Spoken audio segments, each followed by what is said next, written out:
Hey guys, I'm here. Welcome back. Today, I want to give you guys my thoughts on Wicked Part 1. I have been waiting for this movie for 20 plus years at this point, and I'll just say, despite having a pretty crappy theater experience, I thought the movie itself was fantastic. It was beautiful. It was breathtaking. I loved the vibrant world that they brought to life and the way they kind of popped it right off the stage, man. It was so well done. You know, I've always had the soundtrack. I've never been able to see it live. I've seen it through like shitty clips and stuff like that scattered across the internet. I've never been able to actually see it in one continuous go. You know, I live in a place where it's next to impossible to see some of these things without like going mad distances out of your way, and it's just never been something I was wanting. So I was always banking on it getting the theatrical treatment or something like that, even if it was like what they did with Hamilton for Disney Plus, which honestly I still think they should do that. But like, you know, give it the Rent Hairspray treatment, something like that. That's what I was always hoping for, and this came out swinging. It had all of the wonder, all of the magic, all of the emotions, and I absolutely fucking lost myself in the theater, dude. I was tearing up. I wasn't one of those obnoxious people that was singing out loud or anything like that with the tunes, but I'll tell you, I was tapping my foot and I was mouthing along. Now, one of those fucking kids, the row up from me, though, every now and then, they would. Let's just kind of talk about this for a second. My God, I haven't been to the theater since The Joker, which I still need to make a review for. At this point, I think it's coming to streaming on the 13th, and I will at least have it out on that day just to kind of nab the SEO on it. You'll probably finally get like my actual review for it by then, and I'll probably also rewatch it just so it's fresh in my mind. I haven't just been putting that off, but that was the last movie I saw in theaters. Before that, it was Alien Romulus. This is the lowest amount of movies I've seen in a year in a while. I came out to this and this was just like, it was just not good, man. There's like 4 teenagers that were directly in front of me until I just got out of my assigned seat and moved, because I was like, hey, this is an 8:50 Sunday showing. Maybe it'll be a little slower. And it was. You know, when I picked my seat, there was no one around me. When I got there was these kids sitting right there. And my God, throughout the entire movie, they would not get off their phones, let alone they were taking flash pictures of themselves watching the movie and cackling about stuff unrelated to the film. I got so fed up, I just moved. Because there was plenty of spaces elsewhere, but I'm like kind of a stickler for the rules a lot of the time. I'm like, oh, this is my assigned seat. But I was like, no, fuck this, I'm done. And I got up and I moved away. I don't know, man. I feel weird if I'm like that guy that goes and like narcs on them or whatever, though. But like, it helped at least. I couldn't hear them as bad. The lights weren't as bright and flashing in my eyes when they were doing their dumb shit. Anyway, that aside, the movie was brilliant. Cynthia Erivo did a phenomenal job as Elphaba, man. You really see her carry the weight of all of this on her shoulders.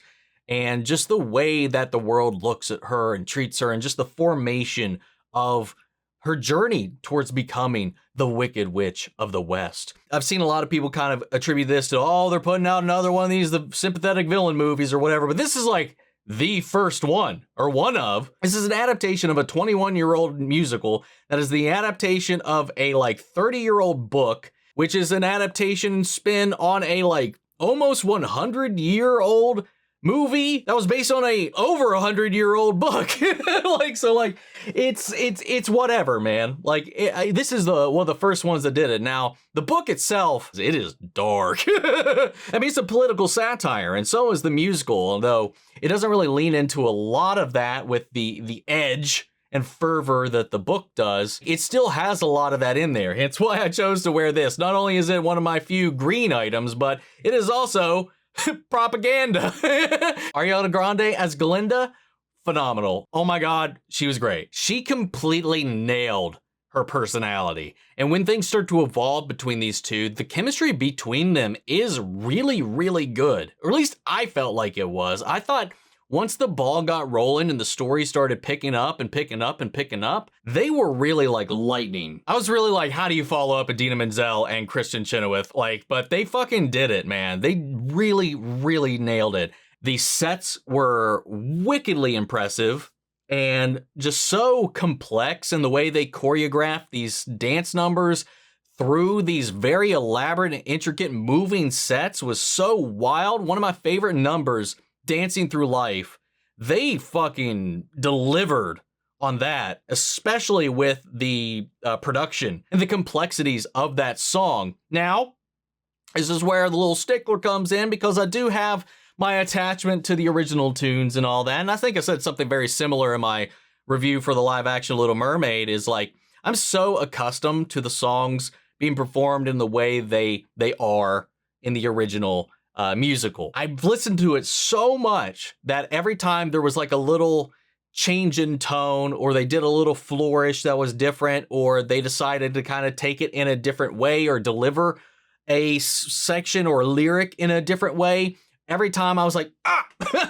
There was actually a time or two where I was like, oh, actually, I like that a little bit better. And it only ever really happened like 0.5% of the time. But when it did happen, I was just kind of like, you know? Michelle Yeoh as Madame Morrible was phenomenal. Jeff Goldblum as the wizard, that was primo big brain 5D chess casting right there. That is just like, if you were like, cast the wizard, Jeff Goldblum, duh, you get a prize. Here's your cookie. You did a good job. Peter Dinklage as the voice of Dr. Dillamond was really great. He did a good job really kind of capturing that desperation and that melancholic feeling that this character is wrestling with throughout the whole length of the film. Jonathan Bailey does a fantastic job wrestling with that duality within Fiyero between what he feels and what he puts out into the world. He really rode that line really nicely. Ethan Slater was a great Boq in the scenes that he did have. He always kind of lit up the room in a fun little way, because he is kind of like this kind of like underdog character of sorts. And I thought he captured that really nicely. And especially in his scenes with Nessa, as things start to take their turn. You know, and Nessa, played by Marissa Bode, she did a great job as well. There was not a weak link in this film, man. Not a one. Even like the cast that went beyond the supporting cast. There were some people that had some recurring little bits throughout the film that I thought did a really damn good job also. There's some fun little cameos, some fun little Easter eggs and surprises sprinkled throughout for fans of the film, fans of the books, and for fans of the musical. Really hope they bring it home with a really strong part 2 with Wicked. And I've never really talked to a lot of other people about this that are like super fans of the musical or anything, but like, I've never really heard a lot of people talk about part 2, the second half, the second act, because they broke it up in the film based on the act in the play, because there's an intermission and then they come back for the second half of the show. Most of what people talk about is all in the first act. It's kind of like it in that way. I'm very curious to see them bring it home, and I really hope they nail that landing and they can give us something that really kind of carries on the momentum left off by this. But this movie is easily one of my favorite films that I've seen this year. If I can find the time, I'm going to go give it another watch in the theater while it's there. And hopefully this time around, there's not a bunch of shitty kids. But guys, that's all I got. I'm going to pass it off to you. Sound off the comments. Let me know your thoughts down below. We'll carry on the conversation after the video. I hope you enjoyed the video. If you did, leave a like, drop a comment, subscribe if you're not already. And before we go, I want to shout out our channel legends. Benny Sherritt, Yuri Korskov, Robert Ongiano, Jeffrey L, Jake Cottrell, Eric Official, Casey Wood, Russell Crockett, and Watchtower. Thank you guys so much for your continued support. That's it for this video, guys. And I'll see you all in the next one. Take care, everybody.